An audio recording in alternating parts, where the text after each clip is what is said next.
Lampu kristal seberat 1 ton yang menggantung di langit-langit aula utama Istana Elizabeth biasanya memancarkan cahaya yang mampu menyilaukan mata siapapun yang memandangnya. Namun, sore itu, cahaya yang terpantul di lantai marmer terasa dingin dan mati. Istana megah yang terletak di jantung kawasan elit Riyadh ini telah berubah menjadi sebuah sanatorium pribadi yang sangat eksklusif, sekaligus penjara bagi pemiliknya.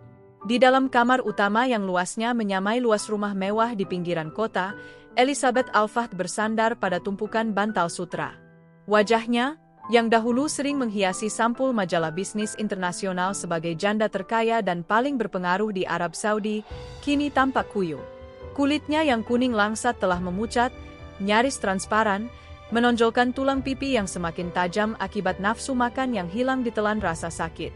Namun, yang paling memilukan adalah apa yang ada di balik selimut bulu angsa itu.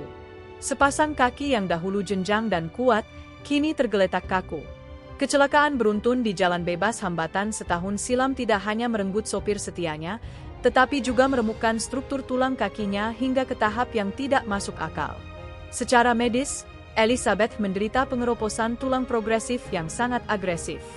Sel-sel tulangnya seolah-olah memakan dirinya sendiri, meninggalkan rongga-rongga kosong yang rapuh di dalam betis dan paha. "Madam, silakan tinjau hasil pemindaian terbaru ini," ucap seorang pria dengan aksen Amerika yang sangat kental. Dia adalah Profesor Smith, ahli bedah ortopedi nomor 1 dari Harvard yang didatangkan dengan biaya jutaan dolar per bulan. Di belakangnya, berdiri barisan panjang manusia-manusia jenius. Ada dokter dari Tokyo yang ahli dalam regenerasi sel, profesor dari Jerman yang membawa teknologi robotika terbaru, hingga tabib-tabib dari London yang membawa serum-serum eksperimental. Total ada ratusan dokter yang telah datang silih berganti selama setahun terakhir, namun tak satu pun dari mereka yang mampu membuat jempol kaki Elizabeth bergerak, meski hanya 1 milimeter. Elizabeth menyambar iPad yang disodorkan Smith.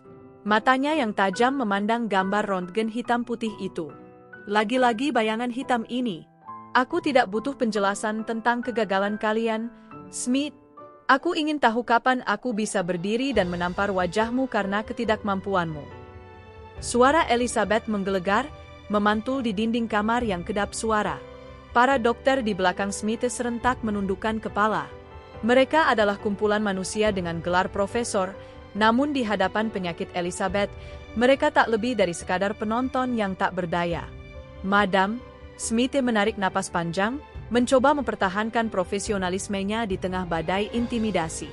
"Kami telah mencoba terapi sel punca, kami telah menyuntikkan polimer sintetis ke dalam sumsum Anda, bahkan kami menggunakan stimulasi listrik saraf frekuensi tinggi.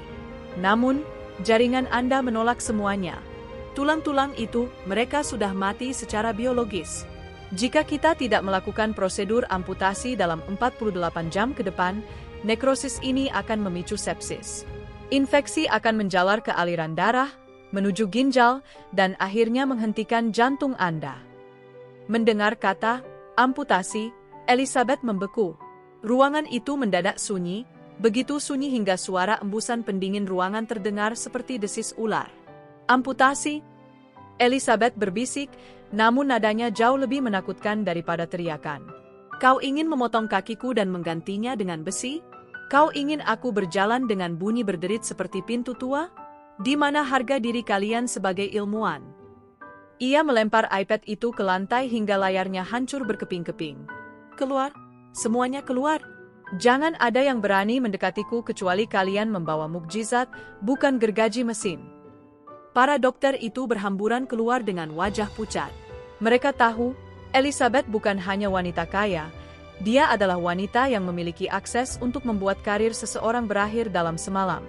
Di luar pintu emas kamar tersebut, seorang pemuda berusia 27 tahun sedang berdiri kaku memegang alat pel. Farhan, pemuda asal lereng Gunung Dieng, Wonosobo, telah bekerja di istana itu selama 2 tahun. Tugas resminya adalah merawat taman mawar di bawah balkon Elizabeth. Namun karena kekurangan tenaga di dalam, sore itu ia diperbantukan untuk membersihkan koridor medis. Farhan mendengar setiap jeritan Elizabeth. Ia melihat bagaimana para dokter hebat itu keluar dengan bahu merosot. Hatinya yang terbuat dari kelembutan tanah Jawa merasa teriris. Bagi Farhan, Elizabeth bukan sekadar majikan yang galak. Ia adalah seorang wanita yang sedang kehilangan harapan. Farhan teringat pada mendiang kakeknya di Wonosobo, seorang dukun patah tulang yang disegani di lereng Dieng. Kakeknya pernah menangani kasus serupa, seorang petani yang kakinya tertimpa bongkahan batu besar hingga tulangnya remuk dan membusuk. Sang kakek menggunakan daun nogogiring, sejenis tanaman langka yang hanya tumbuh di sela-sela tebing curam yang selalu tertutup kabut abadi.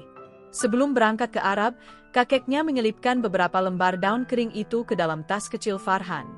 Gunakan ini hanya jika kau bertemu dengan nyawa yang sudah di ujung tanduk, Farhan.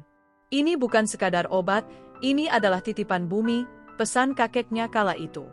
Farhan, kenapa kau melamun?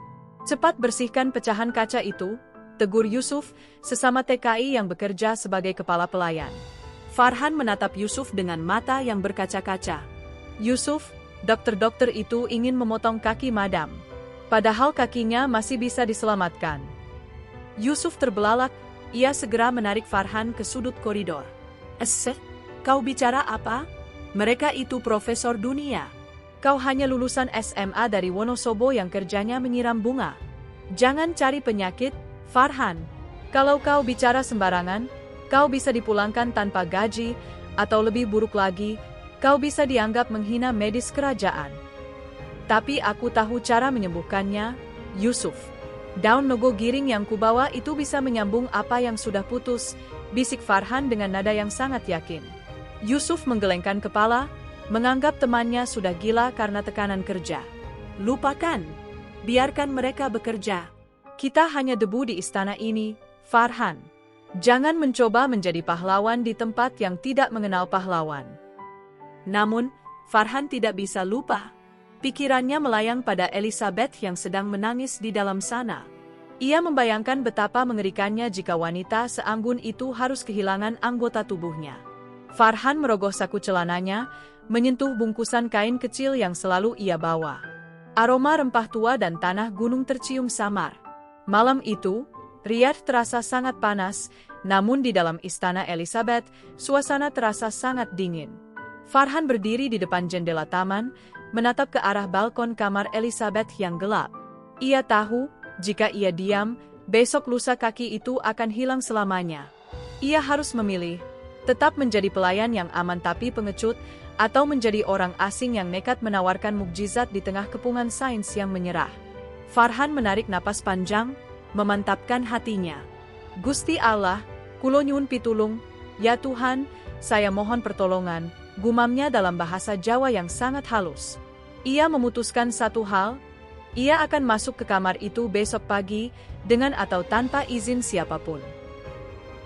Matahari Riyadh baru saja merangkak naik, namun ketegangan di dalam istana Elizabeth sudah mencapai titik didih.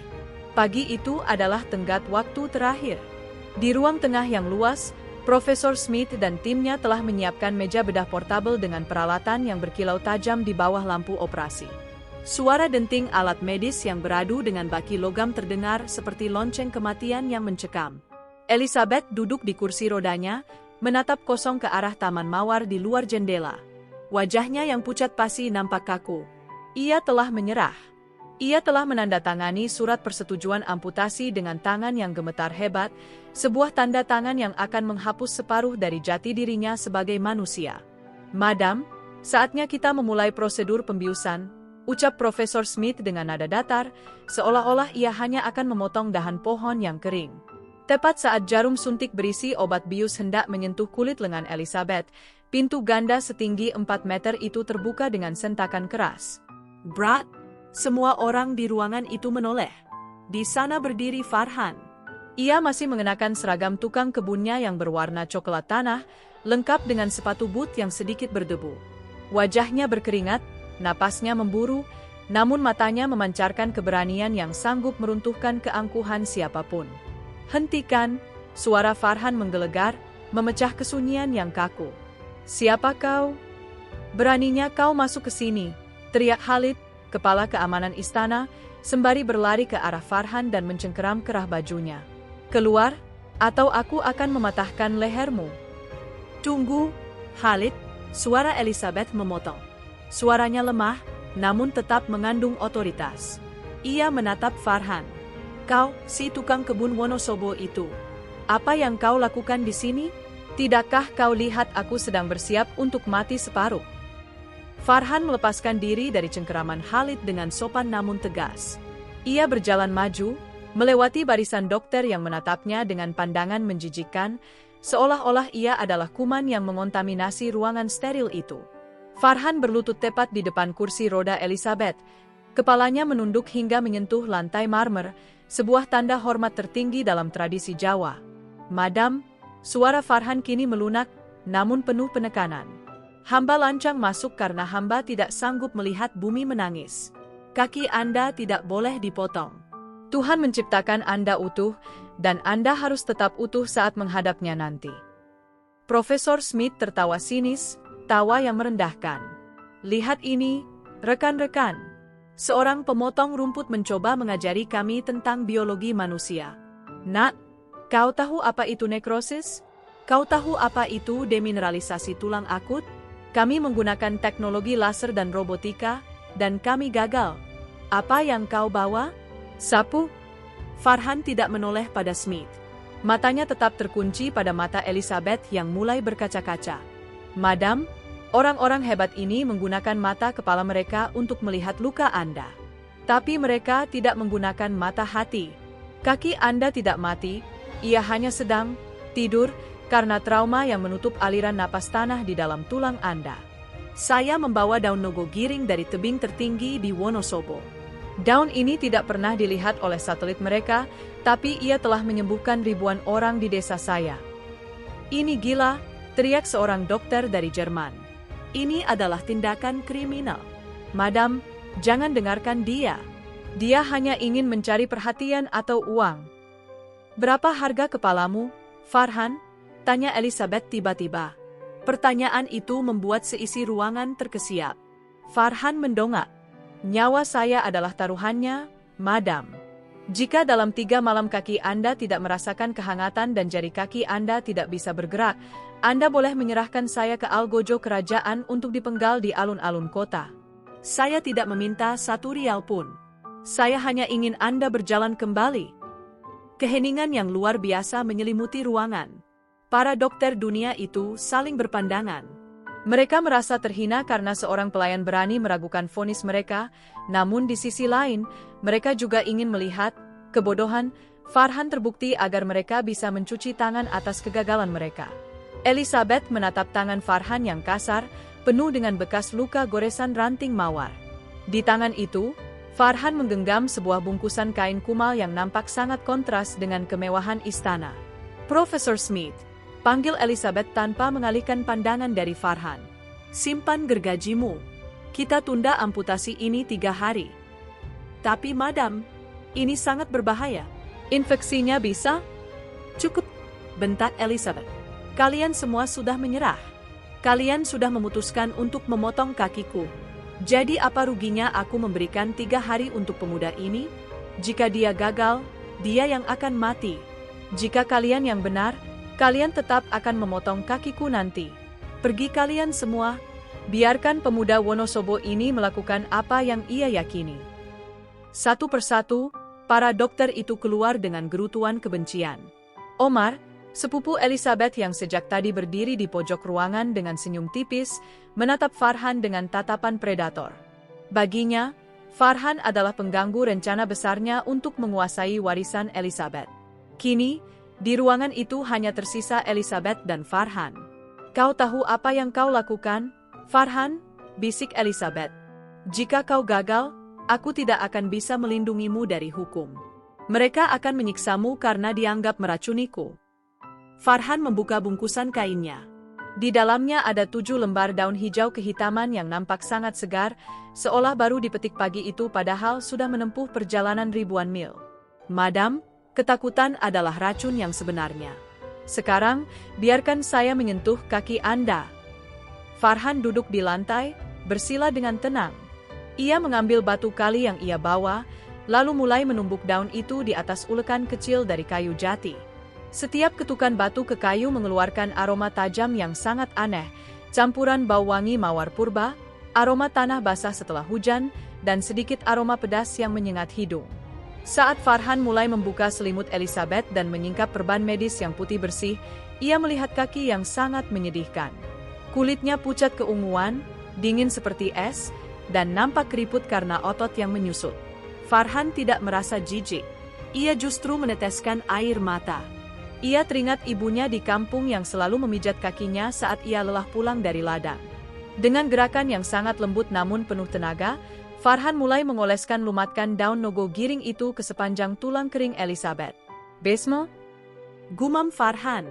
Begitu ramuan itu menyentuh kulit Elizabeth, Elizabeth tersentak. Tubuhnya melengkung, jemarinya mencengkeram lengan kursi roda hingga urat-urat di tangannya menonjol. "Aweweh, panas. Apa yang kau lakukan, Farhan?" teriak Elizabeth. Air matanya meledak seketika. "Tahan, madam. Jangan ditarik. Ini adalah api kehidupan yang sedang mencari jalan masuk ke dalam sumsum Anda yang beku." Farhan tetap memegang kaki itu dengan kuat, meskipun Elizabeth mencoba menendangnya. "Panas sekali. Seperti ada ribuan jarum membara yang ditusukkan ke tulangku." Elizabeth menjerit hingga suaranya serak. Di luar pintu, Profesor Smith dan Omar tersenyum licik mendengarkan jeritan itu. Mereka yakin Farhan sedang menghancurkan dirinya sendiri. Namun di dalam kamar, Farhan terus merapal doa, keringatnya bercucuran membasahi lantai marmer, sementara telapak tangannya mulai mengeluarkan cahaya kemerahan yang samar. Malam pertama dimulai dengan jeritan kesakitan, namun bagi Farhan, itu adalah nyanyian pertama dari kehidupan yang mulai bangun. Malam kedua jatuh di atas kota Riyadh dengan keheningan yang mencekam. Angin gurun bertiup kencang, menghantam jendela-jendela tinggi istana Elizabeth dengan suara seperti rintihan jiwa yang tersesat. Di dalam kamar utama, suasana jauh lebih panas daripada suhu luar ruangan. Lampu-lampu kristal diredupkan, hanya menyisakan cahaya temaram dari beberapa lilin aromaterapi yang tidak mampu menutupi bau menyengat dari ramuan daun nogo giring. Farhan tidak lagi mengenakan seragam tukang kebunnya. Ia kini bertelanjang dada, memperlihatkan tubuhnya yang liat namun mulai terlihat letih.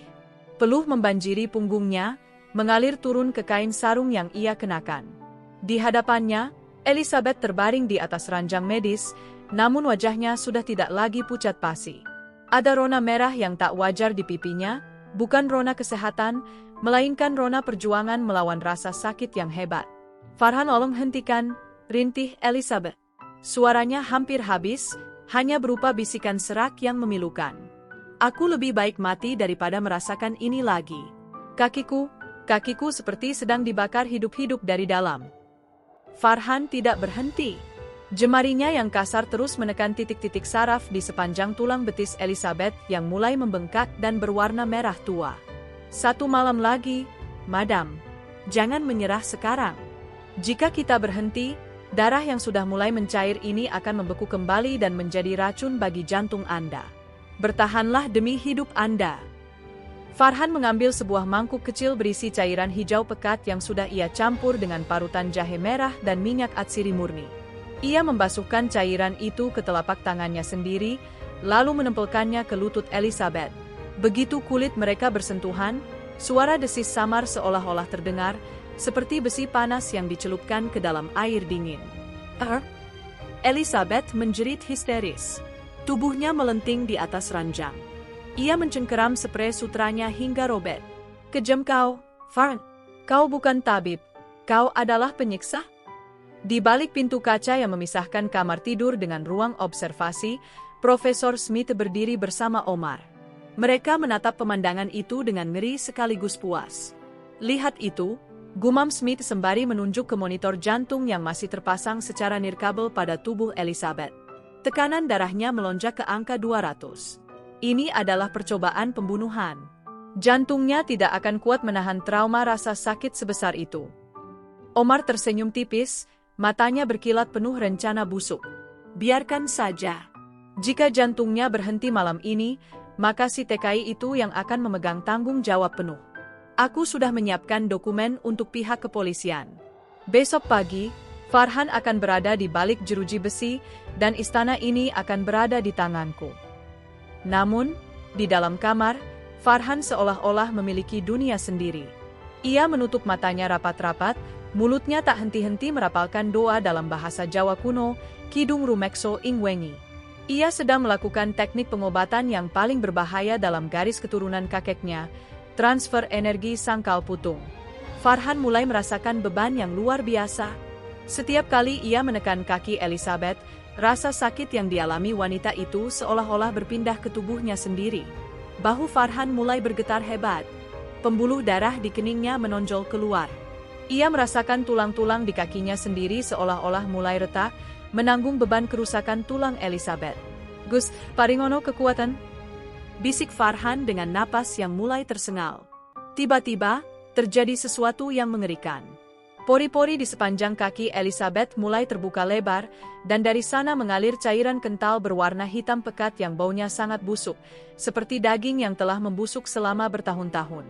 Cairan itu merembes keluar, membasahi sprei dan tangan Farhan. "Itu adalah gorogo," gumam Farhan. "Penyumbat nyawa yang selama ini membuat tulangmu keropos, madam. Ia harus keluar, meskipun harus merobek jalan keluarnya sendiri." Jeritan Elizabeth berubah menjadi isakan yang dalam. Ia sudah tidak punya tenaga lagi untuk berteriak. Namun, di tengah keputusasaannya, ia merasakan sesuatu yang aneh. Di balik rasa terbakar itu, ada denyutan. Sebuah denyutan yang sudah setahun ini hilang. Ia bisa merasakan sentuhan tangan Farhan. Ia bisa merasakan dinginnya udara malam yang masuk dari celah jendela. "Farhan, aku merasakannya," bisik Elizabeth, air mata haru mulai bercampur dengan keringat di wajahnya. "Aku merasakan tanganmu." Farhan tersenyum lemah, namun tiba-tiba ia terbatuk hebat. Darah segar menyembur dari mulutnya, mengenai sprei putih Elizabeth. Farhan jatuh terduduk di lantai, dadanya sesak. Energi yang ia keluarkan terlalu besar. Ia telah memberikan sebagian dari nyawa fisiknya untuk memicu regenerasi sumsum tulang Elizabeth yang sudah mati. "Farhan, kau berdarah." Elizabeth mencoba menggerakkan tubuhnya untuk menolong, namun ia masih terlalu lemah. Farhan mengusap mulutnya dengan punggung tangan yang gemetar. "Tidak, madam. Ini hanya bayaran kecil. Cahaya harus menembus kegelapan, dan kegelapan selalu menuntut tumbal." Farhan merangkak kembali, mengambil botol kecil berisi sisa ramuan terakhir. Dengan sisa tenaga yang ada, ia membalut kembali kaki Elizabeth dengan kain mori putih yang sudah ia doakan. Setiap lilitan kain itu ia buat dengan penuh ketelitian, seolah-olah sedang menenun kembali takdir Elizabeth. "Malam ini adalah puncaknya," ucap Farhan sembari menyandarkan kepalanya di pinggiran ranjang Elizabeth. "Jangan buka perban ini sampai fajar menyentuh bumi. Jika Anda membukanya sebelum waktunya, semua pengorbanan kita akan sia-sia." Elizabeth menatap pemuda di bawahnya itu dengan perasaan yang tak bisa dilukiskan dengan kata-kata. Seorang pemuda yang tidak ia kenal, yang hanya seorang tukang kebun, kini sedang bertaruh nyawa di kakinya. Elizabeth mengulurkan tangannya yang gemetar, menyentuh rambut Farhan yang basah oleh peluk. "Kenapa kau melakukan ini, Farhan? Kenapa kau rela mati untukku?" Farhan mendongak, matanya yang sayu namun jernih menatap Elizabeth.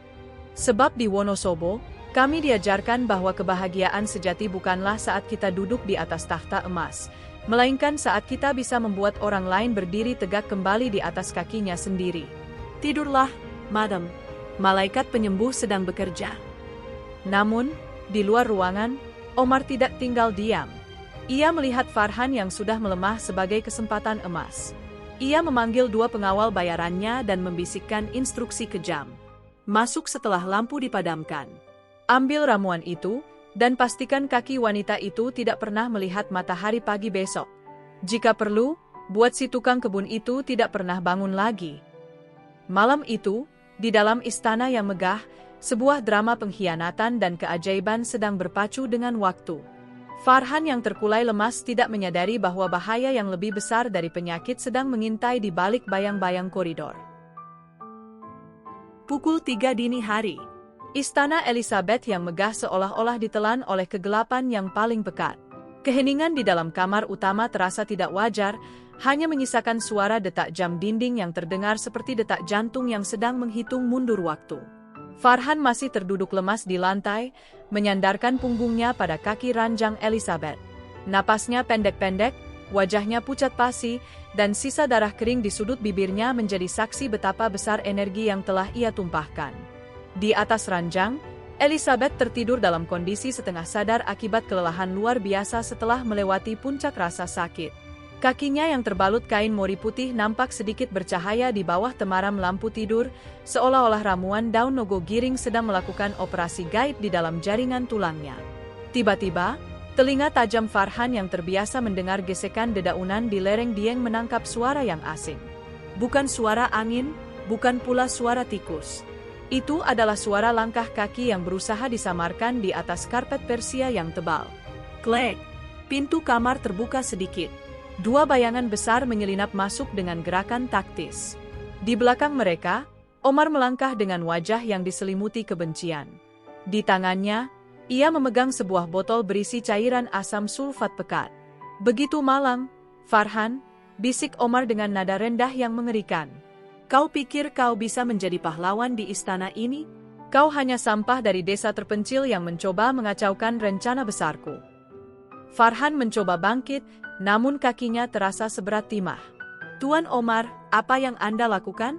Jangan dekati Madam Elizabeth. Ritualnya belum selesai.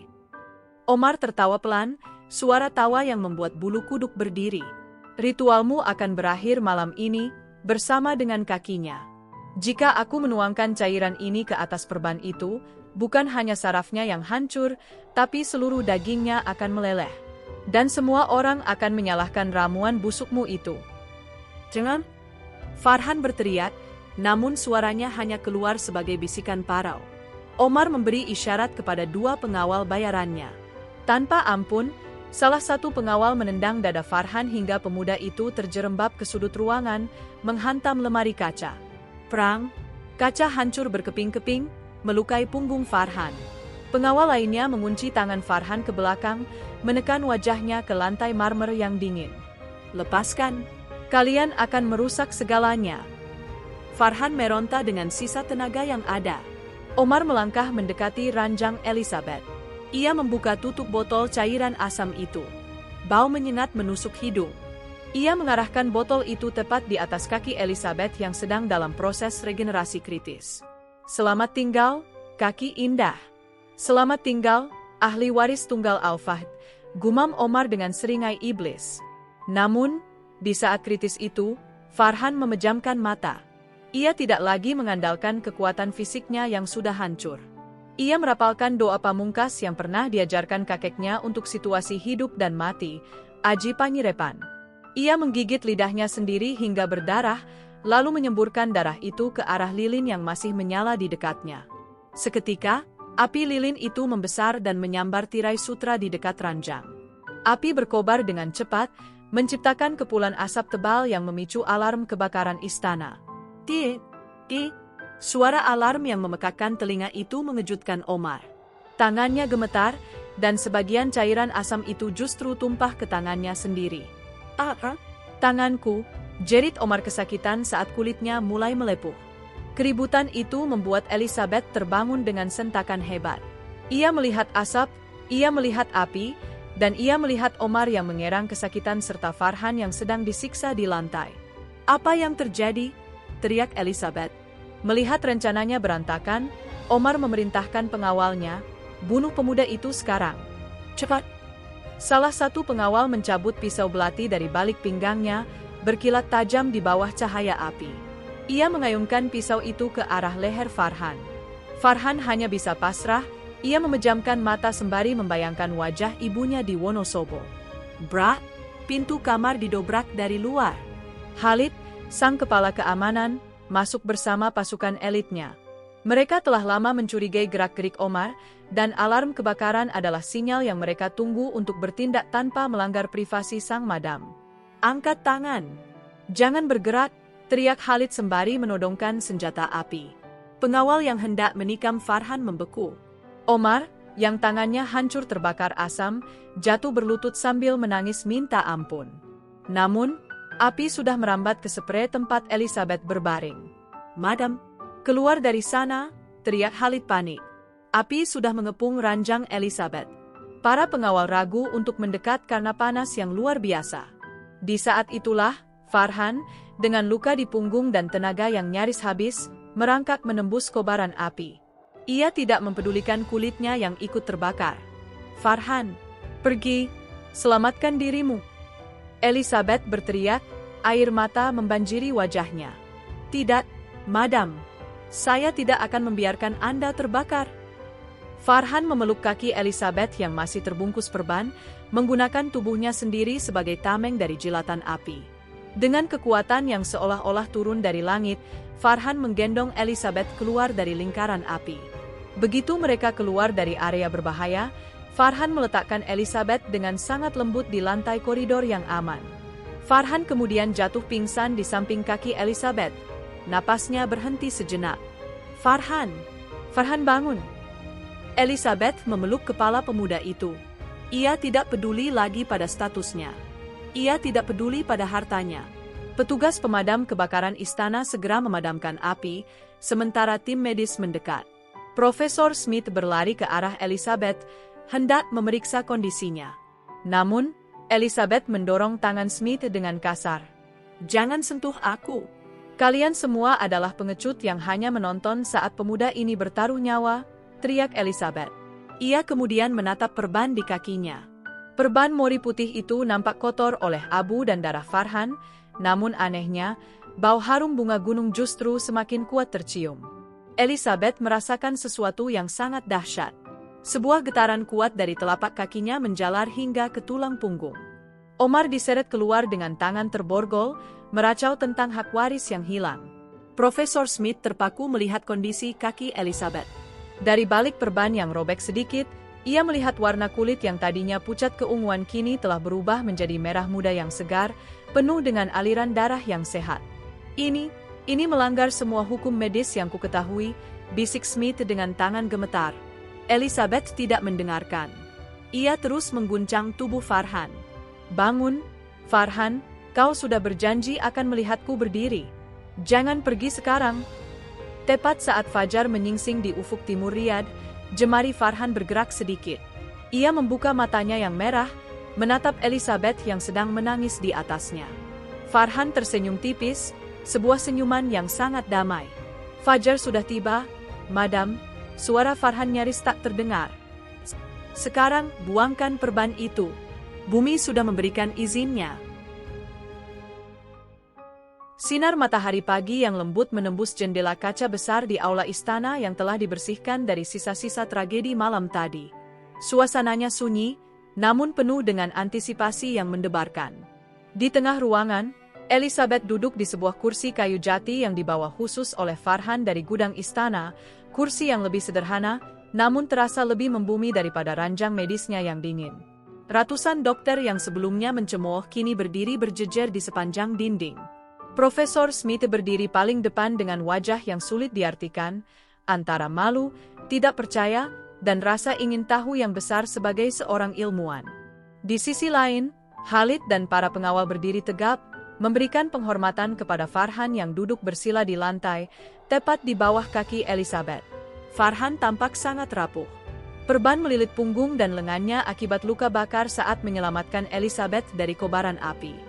Wajahnya yang tirus nampak pucat, namun matanya memancarkan kedamaian yang mendalam.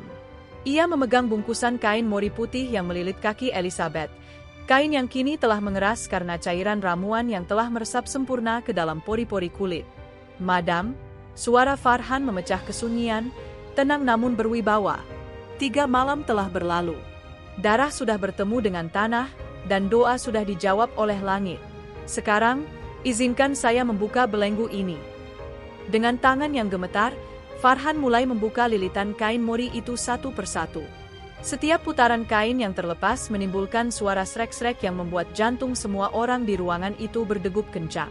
Ketika lapisan terakhir terlepas, sebuah keajaiban terhampar di depan mata. Kaki Elizabeth yang tadinya layu, berwarna keunguan, dan mengerikan karena pengeroposan, kini nampak berubah total.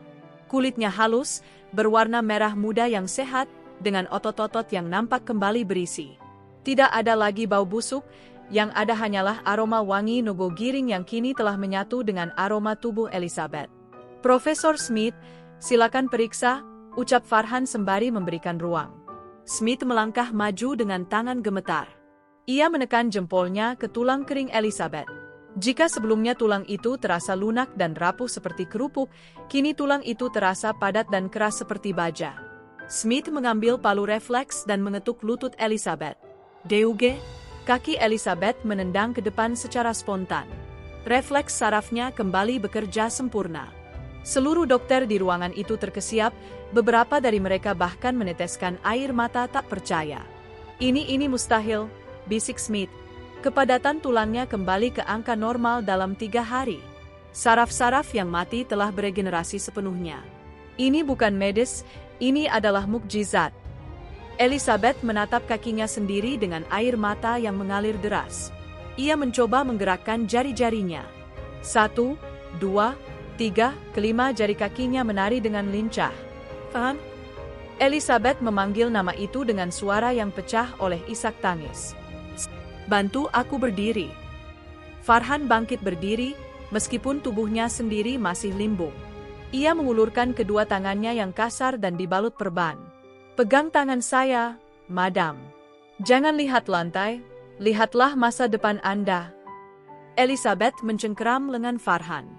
Ia menarik napas panjang, mengumpulkan seluruh keberaniannya. Perlahan, ia mengangkat tubuhnya dari kursi. Seluruh ruangan menahan napas. Saat kaki Elizabeth menyentuh lantai marmer tanpa alas, sebuah sensasi hangat menjalar ke seluruh tubuhnya. 1 langkah. Elizabeth goyah, namun tangan Farhan tetap kokoh menopangnya. 2 langkah. Elizabeth mulai menemukan keseimbangannya. 3 langkah. Elizabeth melepaskan pegangan tangan Farhan. Ia berdiri tegak, sendirian, tanpa bantuan tongkat atau robotika. Aku berdiri. Aku berjalan, teriak Elizabeth. Ia melangkah lebih cepat, lalu mulai berlari kecil mengelilingi aula itu. Tawanya yang renyah memenuhi ruangan, sebuah suara yang sudah setahun lebih tidak terdengar di istana itu. Para pelayan bersorak-sorai, beberapa bersujud syukur. Elizabeth kemudian berhenti tepat di depan Farhan. Tanpa memedulikan martabatnya sebagai bangsawan, ia menjatuhkan dirinya dan memeluk kaki Farhan. Terima kasih, Farhan. Kau telah memberiku kesempatan kedua untuk hidup. Aku akan memberikanmu apapun. Separuh dari ladang minyakku, istana ini, apapun yang kau minta. Farhan tersenyum, lalu dengan lembut ia membantu Elizabeth berdiri kembali. Madam, saya tidak butuh minyak Anda. Saya hanya ingin satu hal. Katakan. Apa itu? Izinkan saya pulang ke Wonosobo. Ibu saya sudah terlalu lama menunggu di depan pintu rumah, menanti kepulangan anaknya yang hanya seorang tukang kebun ini. Tugas saya di sini sudah selesai. Elizabeth tertegun. Ia menyadari bahwa kekayaannya yang berlimpah tidak mampu membeli hati pemuda ini. Kau akan pulang, Farhan. Tapi tidak sendirian. Aku akan mengantarmu sendiri. 1 bulan kemudian, lereng Gunung Dieng, Wonosobo. Udara dingin berkabut menyelimuti desa kecil di lereng gunung. Sebuah iring-iringan mobil mewah yang belum pernah dilihat warga desa sebelumnya berhenti di depan sebuah rumah bambu yang sangat sederhana namun bersih. Farhan turun dari mobil pertama, mengenakan batik yang gagah. Ia berlari menuju seorang wanita tua yang sedang duduk di lincak, kursi bambu, depan rumah. Ibu, Farhan pulang, Bu. Tangis pecah di pelukan sang ibu. Di belakang Farhan, Elizabeth turun dengan mengenakan kerudung satin yang anggun. Ia menanggalkan kemewahannya dan ikut duduk di lantai bambu rumah Farhan. Ibu, ucap Elizabeth sambil mencium tangan ibu Farhan. Anakmu adalah orang paling mulia yang pernah kutemui. Dia tidak hanya menyelamatkan kakiku, tapi dia menyelamatkan hatiku dari kesombongan. Elizabeth menepati janjinya. Ia tidak memberikan uang tunai yang akan habis, melainkan membangun sebuah rumah sakit herbal raksasa di Wonosobo yang dinamakan Pusat Penyembuhan Nogogiring. Ia juga membiayai sekolah ribuan anak di desa itu. Di bawah rembulan yang bersinar terang di atas kawah Dieng, Elizabeth dan Farhan berjalan berdua di pematang sawah. Elizabeth kini bisa berjalan dengan lincah di tanah yang tidak rata sekalipun. Farhan, Apakah kau masih menganggapku sebagai majikanmu? Tanya Elizabeth lembut, menatap profil wajah Farhan yang tenang. Farhan berhenti melangkah, memetik setangkai bunga Edelweiss dan memberikannya pada Elizabeth. Di Istana Riyadh, Anda adalah Madam Elizabeth. Tapi di bawah gunung ini, Anda hanyalah seorang wanita yang memiliki janji untuk makan sayur lodeh buatan ibu saya.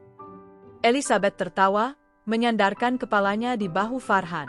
Ia menyadari bahwa kecelakaan itu bukanlah musibah, melainkan sebuah cara Tuhan untuk mempertemukan seorang janda kaya yang kesepian dengan seorang pemuda desa yang memiliki hati seluas samudra.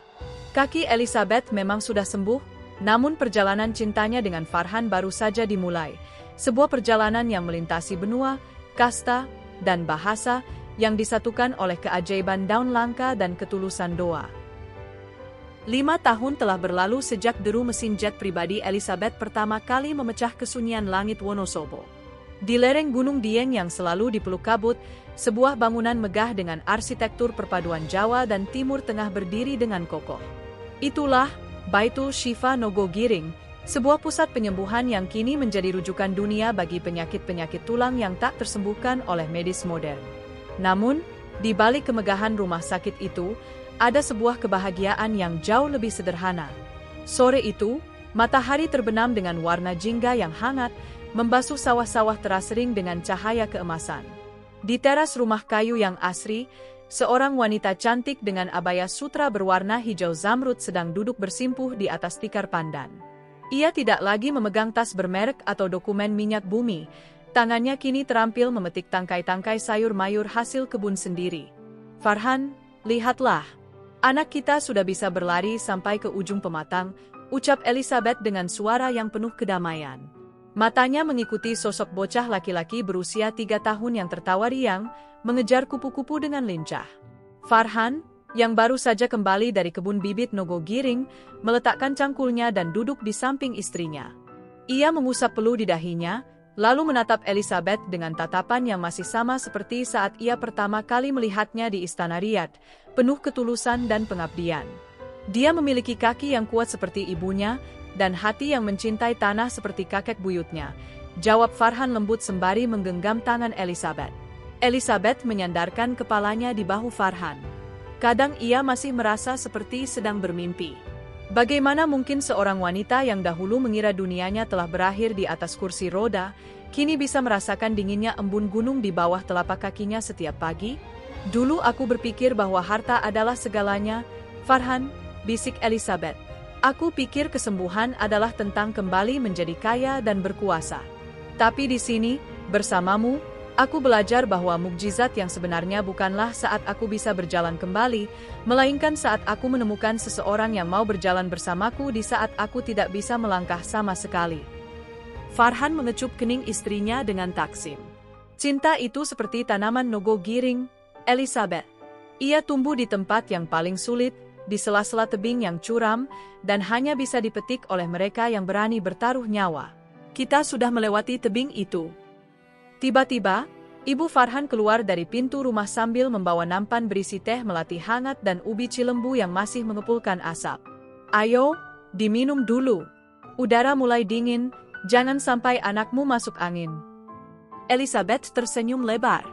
Ia bangkit dengan ringan, berjalan tanpa sedikit pun rasa sakit atau kaku, lalu membantu ibu mertuanya menata makanan. Tidak ada lagi sisa-sisa janda Arab yang angkuh, yang ada hanyalah seorang menantu yang berbakti dan seorang istri yang dicintai. Ratusan dokter dari penjuru dunia masih sering datang ke tempat ini, bukan hanya untuk mempelajari ramuan daun langka itu, tetapi untuk melihat sebuah bukti nyata, bahwa di tangan seorang pemuda yang tulus, ilmu pengetahuan tunduk pada kuasa doa, dan di hadapan cinta yang murni, perbedaan kasta hanyalah butiran debu yang diterbangkan angin gunung. Di kejauhan, suara azan maghrib mulai berkumandang, bersahut-sahutan di antara lembah. Farhan menggandeng tangan Elizabeth dan putra kecil mereka, melangkah masuk ke dalam rumah yang hangat. Di sana, di bawah atap kayu yang sederhana, mereka menemukan apa yang tidak pernah bisa dibeli oleh seluruh ladang minyak di dunia. Sebuah tempat yang benar-benar bisa mereka sebut sebagai rumah. Selesai.